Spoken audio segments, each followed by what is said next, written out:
ओम शांति। महाभारत ग्रंथ की श्रृंखला में हमने बहुत सारी बातों पर चर्चा की। अब हम आगे बढ़ रहे हैं गीता ज्ञान की तरफ, जो महाभारत में जिस ज्ञान का वर्णन आता है, कुरुक्षेत्र धर्म क्षेत्र में जो ज्ञान दिया गया, जो आजकल जो हम गीता पढ़ते हैं, क्या ये वही गीता है जो श्री कृष्ण ने अर्जुन को सुनाई थी?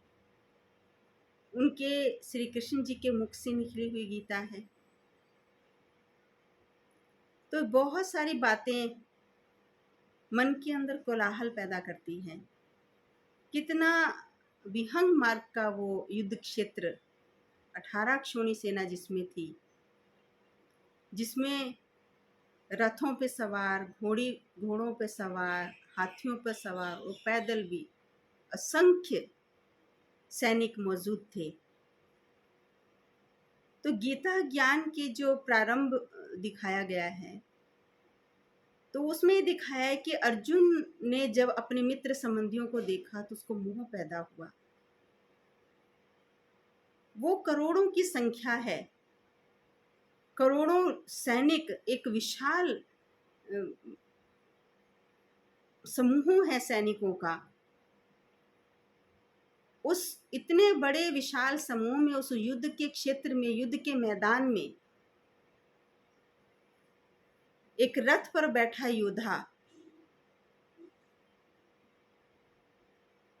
पहचान सका होगा कि ये मेरे चाचा हैं, ये मेरे मामा हैं, ये मेरे भाई हैं, ये मेरे मित्र हैं, ये मेरे संबंधी हैं।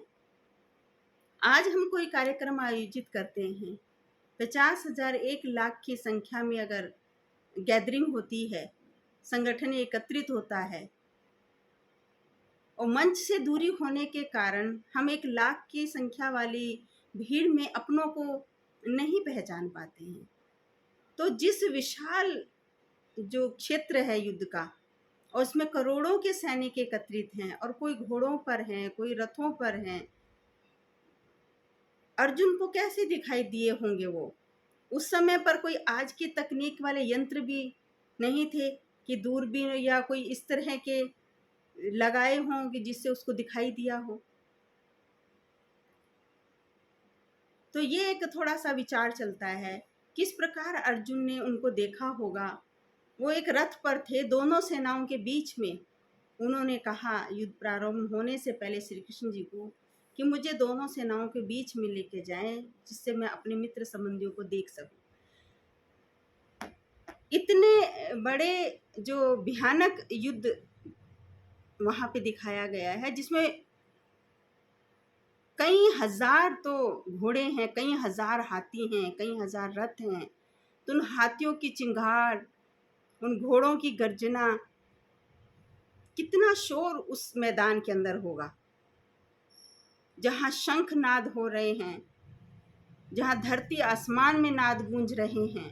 तो ऐसे अशांत वातावरण में किस प्रकार से वो युद्ध अर्जुन ने सुना है और श्री कृष्ण जी दे पाए हैं। और बड़ा गहन, बड़ा गंभीर और बहुत शांत मन से सुनने वाला वो ज्ञान है। तो ये एक मन के अंदर प्रश्न पैदा करता है कि किस प्रकार से वो ज्ञान वहां दिया गया, और 1 घंटा केवल वो ज्ञान दिया, और 1 घंटा ज्ञान लेकर के उसका मन तैयार हो गया। और सबसे महत्वपूर्ण चीज ये आती है कि जब कोई हम आत्मसात करते हैं, या ईश्वर का ध्यान करते हैं, या आत्मा से संबंधित कोई चीज चर्चा करते हैं, या कर्मों से संबंधित कोई चर्चा करते हैं, या जन्मों से संबंधित कोई चर्चा करते हैं, या प्रभु स्मृति की चर्चा करते हैं, परमात्मा उपदेश दे रहे हैं, परमात्मा का हम ज्ञान सुन रहे हैं, और परमात्मा का साक्षात्कार भव्य उसने किया, तो अर्जुन का मन कहाँ युद्ध के लिए तैयार हुआ होगा? ऐसा लगता है कि ऐसे ज्ञान को सुनकर के तो मन में शांत रस पैदा हो गया होगा, क्रोध की अग्नि तो एकदम शांत हो गई होगी। आज भी हम जब कोई व्यक्ति, बच्चा क्रोध करता है, तो कहते हैं कि इसको कुछ परमात्मा का ध्यान दिलाया करो, परमात्मा के बारे में बताया करो, या कोई पाठ करवाया करो, इससे भजन पूजन करवाया करो, इसका क्रोध शांत होगा। या किसी देवता के सामने उससे प्रार्थना कराते हैं, उसके लिए प्रसाद चढ़वाते हैं, उसके लिए कोई मन्नत मांगते हैं कि इसका जो क्रोध है वो शांत हो जाए। तो भगवान का ज्ञान सुन करके, और इतना गूढ़ ज्ञान जो आत्मा का बोध कराता है, जो भगवान की तरफ हमारा मन को लेके जाता है और मन परमात्मा में लग जाता है। जब परमात्मा में मन हमारा लग गया, फिर क्रोध कैसे पैदा हो सकता है? गीता ज्ञान सुनने से तो शांत रस पैदा हुआ होगा, वीर रस कैसे पैदा हुआ होगा? फिर सबसे बड़ी चीज ये आती है कि इतना बड़ा जो ज्ञान दिया गया, तो अर्जुन, धृतराष्ट्र और केवल संजय के लिए ही था। उन्होंने ही सुना, जबकि धृतराष्ट्र तो कितने ही मूढ़ बुद्धि धृतराष्ट्र दिखाए हैं, अविवेकी दिखाए हैं धृतराष्ट्र। इतनी सारी जो सेना, इतने सारे जो वहां पे हजारों करोड़ों लोग मौजूद हैं, उनको ज्ञान की आवश्यकता नहीं थी, उनको ज्ञान नहीं चाहिए। भगवान धरती पर आता है अधर्म का नाश करने के लिए, सतधर्म की स्थापना करने के लिए। केवल 2-3 जनों को ही ज्ञान सुनाएगा। अर्जुन को सुनाया, संजय ने दिव्य दृष्टि से सुना, और धृतराष्ट्र को सुनाया। केवल क्या आम जन को ज्ञान नहीं चाहिए? आम जन का उद्धार करने के लिए परमात्मा नहीं आएगा? सिर्फ 2-3 जनों का, या 2-3 जनों को सुना लेने से पूरे संसार का उद्धार हो जाएगा, धर्म की स्थापना हो जाएगी? 1 घंटा ज्ञान दिया, 1 घंटे जीवन में ला करके उस ज्ञान को, क्या उसकी स्थिति इतनी योगी वाली, या उसके जीवन में उस ज्ञान की धारणा हो गई होगी? 1 घंटा हम कोई प्रवचन सुन के आते हैं, कहाँ सुना और कहाँ निकल गया? केवल 1 घंटा का वो ज्ञान बताते हैं। जब युद्ध प्रारंभ हुआ उससे पूर्व उन्होंने सुनाया, तो 1 घंटे में कैसे उसने आत्मसात किया और अपने विकारों को जीवन से निकाल दिया। उसको परिपक्व होने में, जीवन में लाने में टाइम लगता है। चलो कर भी लिया होगा, अर्जुन इतने सक्षम थे, केवल अकेले से या फिर संजय, धृतराष्ट्र, इन तीनों से ही इस संसार के अंदर से अधर्म का नाश हो गया? औरों को भी तो आवश्यकता है। तो परमात्मा जब आता है तो सबका उद्धार करने के लिए आता है। परमात्मा के लिए सभी उसके बच्चे हैं, पूरा संसार को ही परमात्मा अपना मानता है, पूरा संसार ही उसकी रचना है, तो पूरे संसार का उद्धार करने के लिए आएगा। फिर गीता के अंदर जितना भी पूरा ज्ञान दिखाया है, वो सारा का सारा ज्ञान श्लोकों के रूप में है। अर्जुन के संवाद, श्री कृष्ण के संवाद, संजय के संवाद, जो भी संवाद दिए गए हैं, जो भी उन्होंने कहा है, वो श्लोक के रूप में कहा है। क्या उस समय श्लोकों की भाषा चलती थी, वही लैंग्वेज चलती थी? आम व्यक्ति कैसे समझेगा? संसार का उद्धार करना है, क्या उस समय पर वो लोग सब एक काव्य के रूप में वो दिखाया गया है, तो क्या उससे उद्धार हो गया होगा? फिर इसके अंदर एक सबसे रोचक चीज जो आई है कि जब संजय धृतराष्ट्र को पूरा वृत्तांत सुनाते हैं, व्यास जी संजय को दिव्य दृष्टि दे के जाते हैं। जब धृतराष्ट्र की ने इच्छा रखी कि मैं पूरा ये धर्म युद्ध जो होगा उसका पूरा वृत्तांत मैं जानना चाहता हूँ, तो संजय को व्यास जी ने दिव्य दृष्टि दी। तो संजय जब धृतराष्ट्र को उस पूरा वृत्तांत सुनाते हैं, सुनाने के लिए बैठते हैं, जब हम कभी 2 लोग चर्चा करते हैं तो दोनों तरफ से ही कुछ न कुछ बोला जाता है। सुनने वाला भी बीच बीच में बोलता रहता है, सुनाने वाला भी बोलता रहता है। पर यहाँ ये दिखाया है कि धृतराष्ट्र ने सिर्फ एक ही बार, जब शुरू हुआ, शुरू में ही बोला, हे संजय, धर्म युद्ध के अंदर मेरे पुत्रों और मेरे अनुजों के पुत्रों के बीच में क्या चल रहा है, मैं वो जानना चाहता हूँ। सिर्फ एक ही बार वो बोलते हैं, बाकी संजय ही बताते रहते हैं, और वो मूक वक होके सुनते रहते हैं।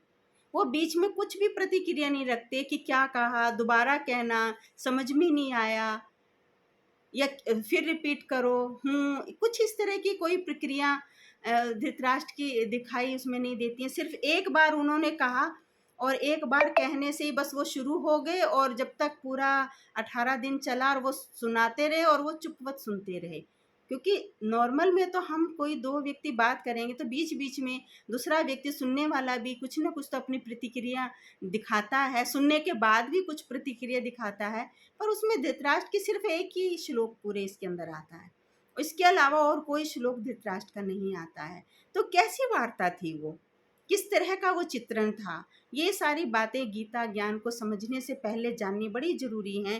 फिर गीता का जो ज्ञान है उसका जो, उस पर हम विचार सागर मंथन करते कि गीता का जो ज्ञान है वो बड़ा गूढ़ है, जो आत्मा का बोध कराता है, मन को एकाग्र करता है, परमात्मा से मन को जोड़ता है, और बड़ा गहरा ये विषय है जिसको हम बहुत सारे एपिसोडों के अंदर जानेंगे।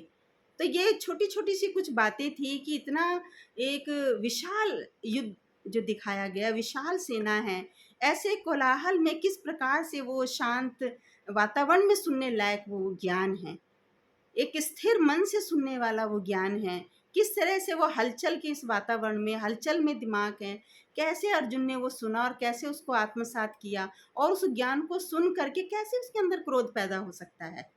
उसका मन तो परमात्मा में लग गया था, अपने देह और देह के संबंधियों को भूलने वाला ज्ञान है, जो कि हम आगे चल के इसका बड़ा अच्छे से इसके ऊपर विचार सागर मंथन करेंगे। जैसा आप सबकी को समझ में आता है, जैसा आप सबके लिए हमने ये रखी है श्रृंखला कि हम कुछ इसको समझ सकें और आप हमारे भाई बहनों तक इसको पहुंचा सकें, जैसा कि महाभारत के अंदर दिया है। तो आज हम ये जो एपिसोड बना रहे हैं ये यहाँ तक ही पूरा नहीं होता है, इसके पश्चात हम जानेंगे कि जो गीता का ज्ञान था, मूल ज्ञान, वो क्या ज्ञान था, और उस गीता ज्ञान का दाता स्वयं परमात्मा कौन है, किस प्रकार से उनका जो जीवन है उस पर भी हम थोड़ा सा विचार सागर मंथन करेंगे आने वाले बहुत सारे एपिसोडों के अंदर। तो आज केवल हमने इसकी भूमिका जानी, महाभारत जाना यहाँ तक के एपिसोडों में, और किस प्रकार ये लिया जा सकता है।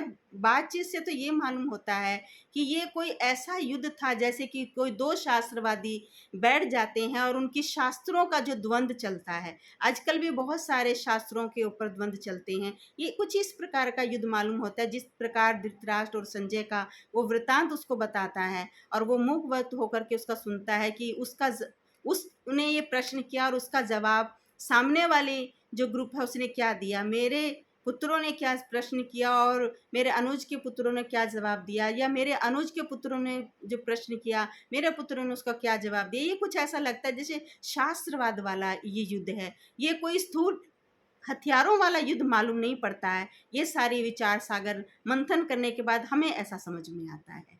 बाकी और इसकी गहराई हम आगे आने वाले एपिसोडों में जानते जाएंगे। ओम शांति।